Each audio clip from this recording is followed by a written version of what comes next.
Hello students, JPIC digital study channel पर आपका स्वागत है। विद्यार्थियों, मैं आशा करता हूं कि आप घर पर खूब पढ़ाई कर रहे होंगे और स्वस्थ होंगे। विद्यार्थियों, आज के इस क्लास में हम लोग डिस्कस करने वाले हैं कैनाल किरणें क्या है, कैनाल किरणें क्या है और उनकी खोज के बारे में। फिर उसके बाद जे टॉमसन का परमाणु मॉडल। सबसे पहले हम लोग देखते हैं कैनाल किरणें। कैनाल किरणें, गोल्डस्टीन 1886 ने एक विसर्जन नलिका जो है इस प्रकार से थी, जिनमें जो है निम्न दाब पर, ये क्या है हमारा विसर्जन नलिका है, जिसमें दो प्रकार के जो है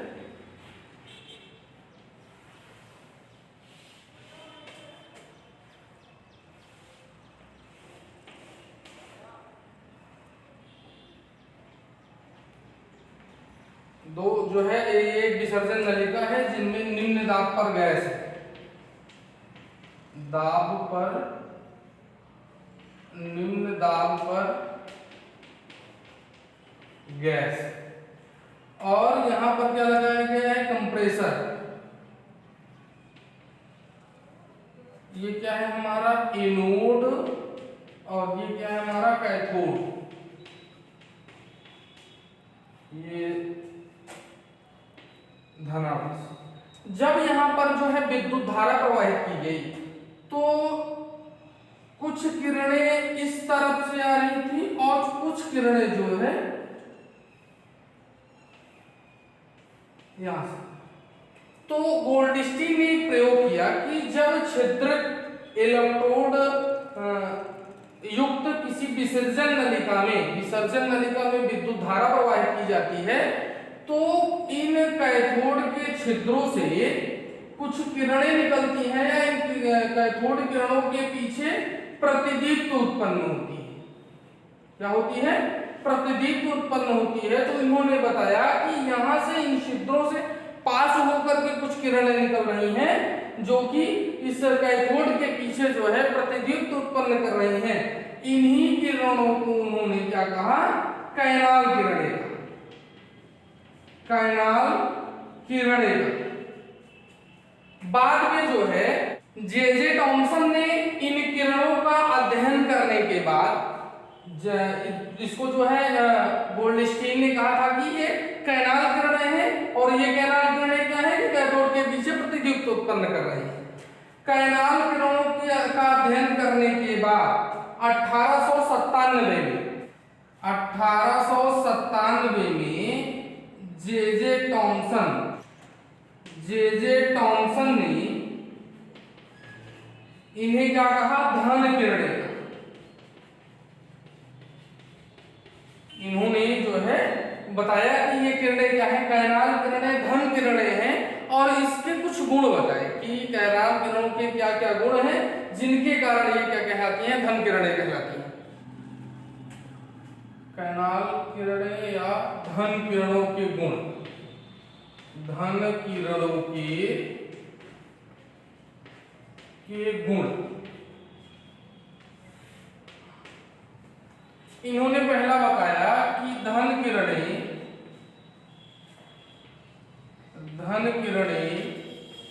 सीधी रेखाओं में चलती हैं। सीधी रेखाओं में चलती हैं।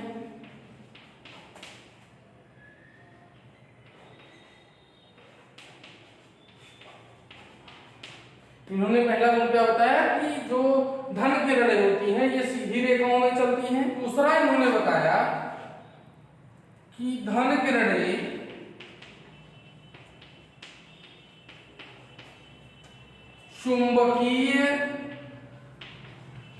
चुंबकीय या विद्युत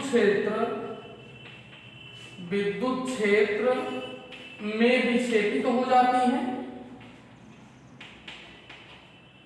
विक्षेपित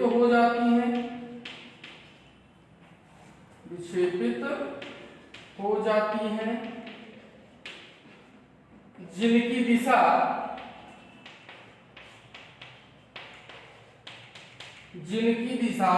कैथोड किरणों के विपरीत होती है, कैथोड किरणों के विपरीत होती है।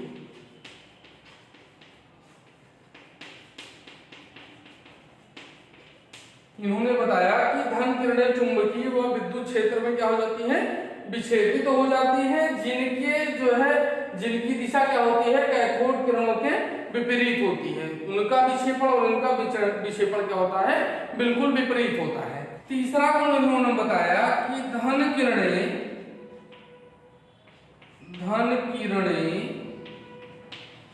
फोटोग्राफिक प्लेट को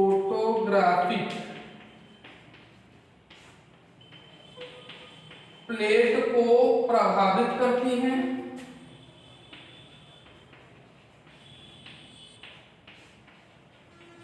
फोटोग्राफिक प्लेट को क्या करती हैं, प्रभावित करती हैं।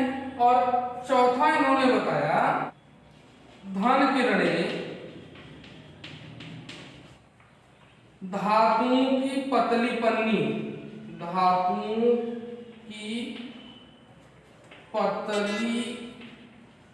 पन्नी को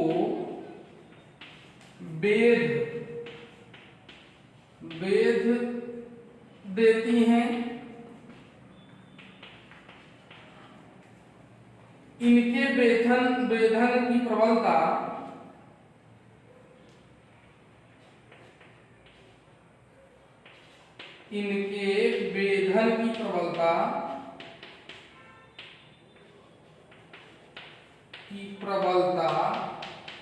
कैथोड किरणों से अधिक होती है, कैथोड किरणों से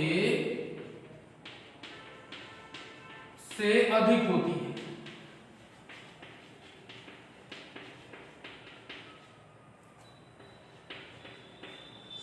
धन किरणें धातु की पतली पन्नी, जो धातु की पतली पन्नी होती है उसको क्या कर देती हैं, बेध देती हैं। इनके बेधन की दिशा जो है, शक्ति जो होती है वो कैथोड किरणों से कम होती है। और लास्ट उन्होंने जो बताया कि धन किरणें प्रतिदीप्ति तथा स्फुरदीप्ति उत्पन्न करती है, स्फुरदीप्ति उत्पन्न करती है।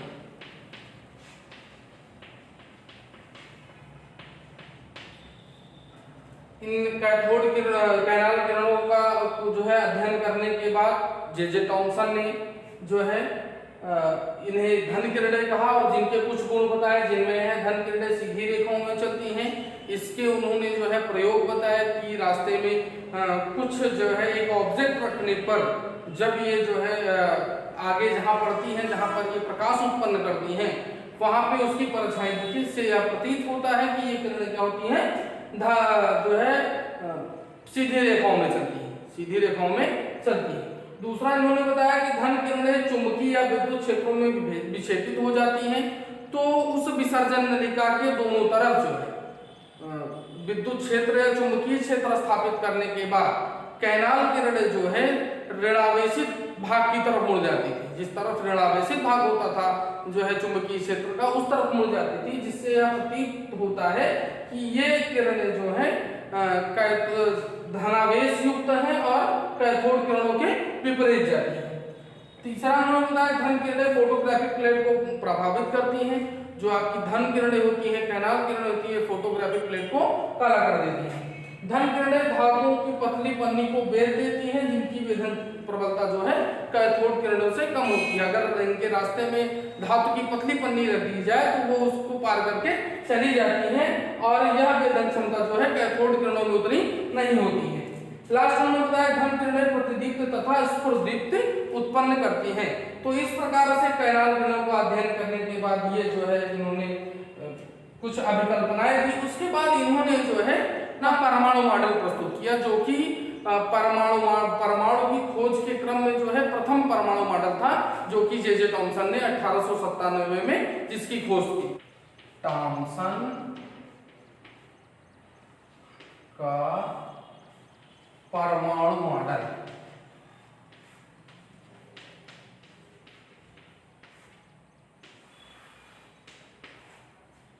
कैनाल किरणों के अध्ययन के बाद जे टॉमसन ने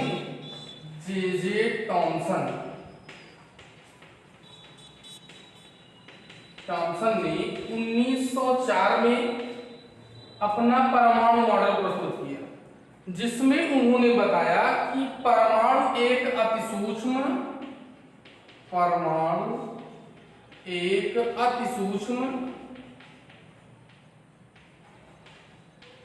विद्युत उदासीन कण है,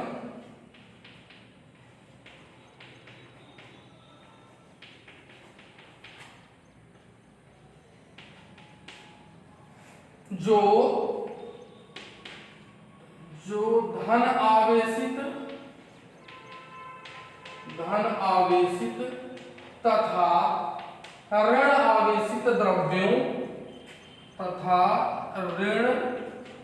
आवेशित द्रव्यों से मिलकर बना है।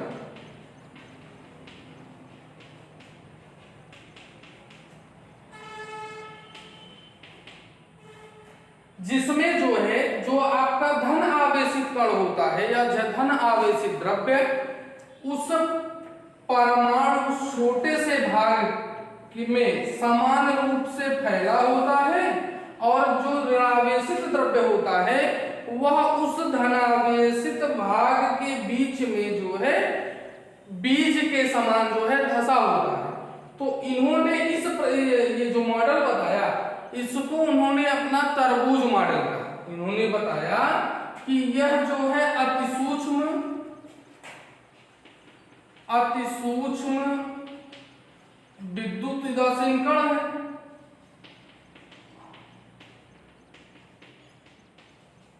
ये क्या है हमारा? एक विद्युत उदासीन कण है।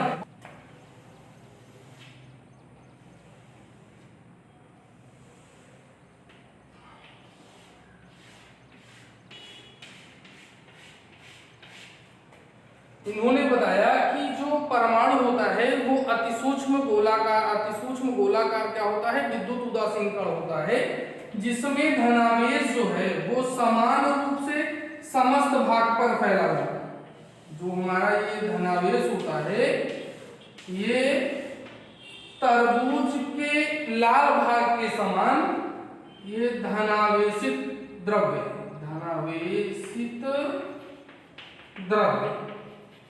और जो हमारा ऋणावेशित द्रव्य होता है वह इस लाल वाले भाग पर जिस प्रकार से तरबूज का बीज धसा होता है, उसी प्रकार से इलेक्ट्रॉन इस समान धनावेशित भाग पर धसे होते हैं। इससे टॉमसन ने अपना तरबूज मॉडल, परमाणु का तरबूज मॉडल नाम दिया गया।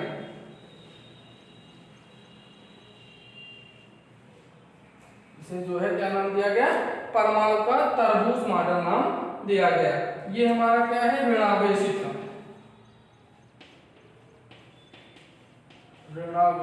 द्रव्य। और ये हमारा क्या है? टॉमसन का परमाणु मॉडल।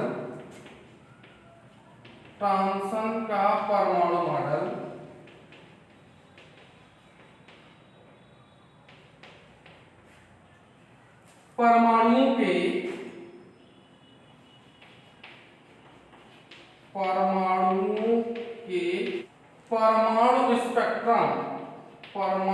स्पेक्ट्रम की व्याख्या करने में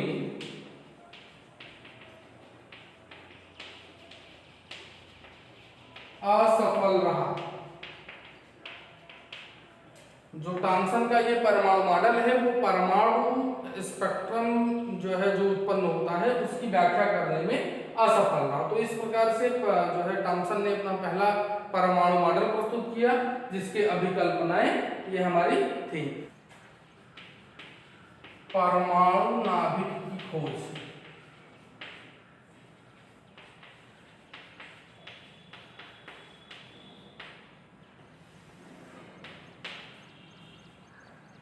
अर्नेस्ट रदरफोर्ड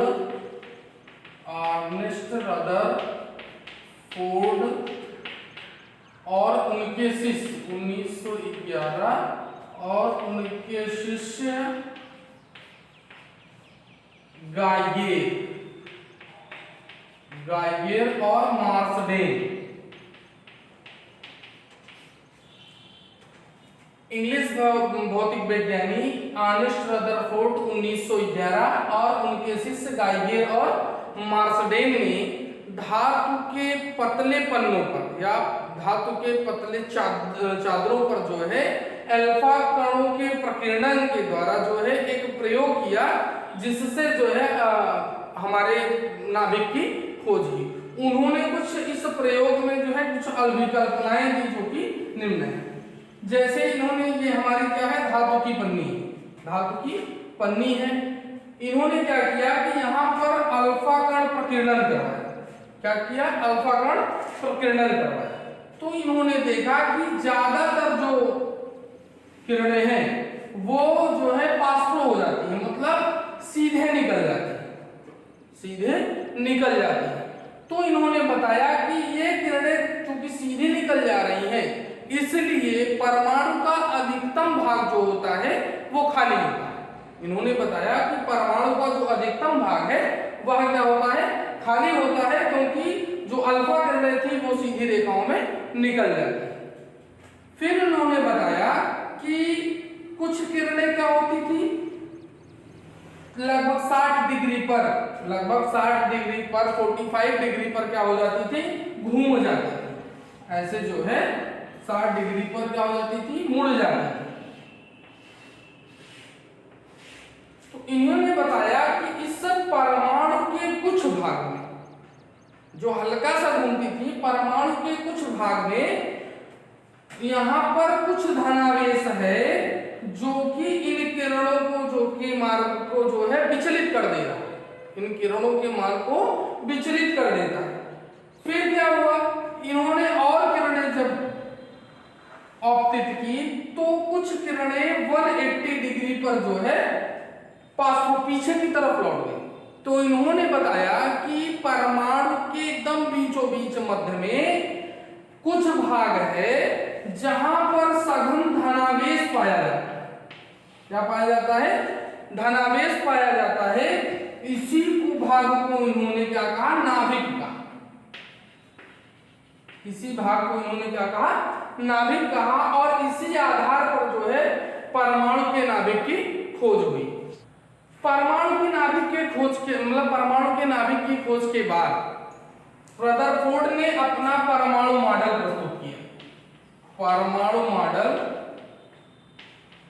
प्रस्तुत किया। इन्होंने अपना एक परमाणु मॉडल प्रस्तुत किया और परमाणु मॉडल के संदर्भ में कुछ विकल्पनाएं दी। परमाणु अति सूक्ष्म गोलाकार कण है जो 2 भागों में बटा हुआ है,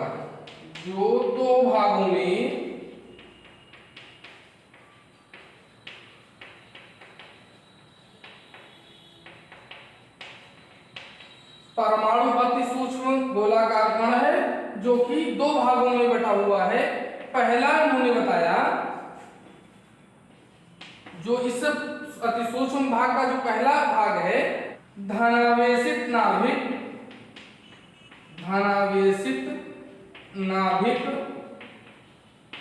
और दूसरा उन्होंने बताया कि नाभिक के बाहर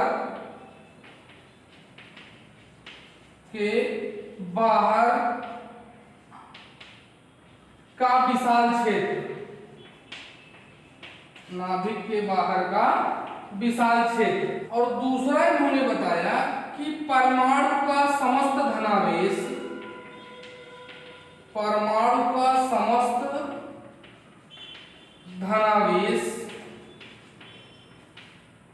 एवं पूर्ण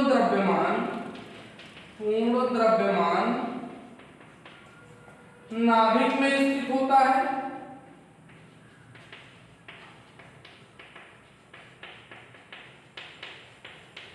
नाभिक में स्थित होता है, जिसकी त्रिज्या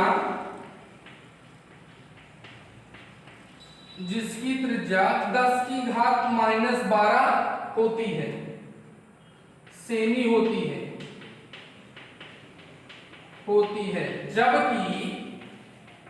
जबकि परमाणु की त्रिज्या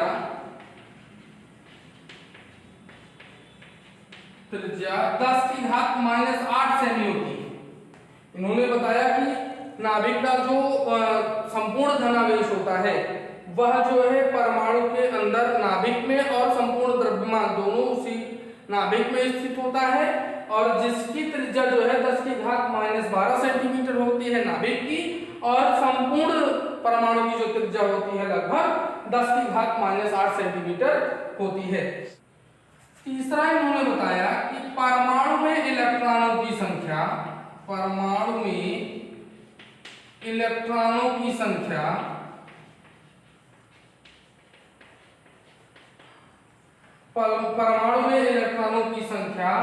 नाभिक में स्थित धनावेशों के यूनिटों की संख्या के बराबर होती है। यूनिटों की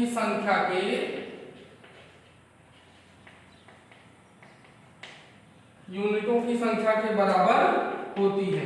मतलब इन्होंने बताया कि किसी भी परमाणु के नाभिक में जितने धनावेश होंगे उतने ही जो है इलेक्ट्रॉन उसमें उपस्थित होते हैं। तो इस प्रकार से उन्होंने अपना एक जो है रदरफोर्ड ने परमाणु मॉडल प्रस्तुत किया, जिसे हम नाभिकीय परमाणु मॉडल के नाम से जानते हैं। फ्रेंड्स, आज की क्लास में बस इतना ही।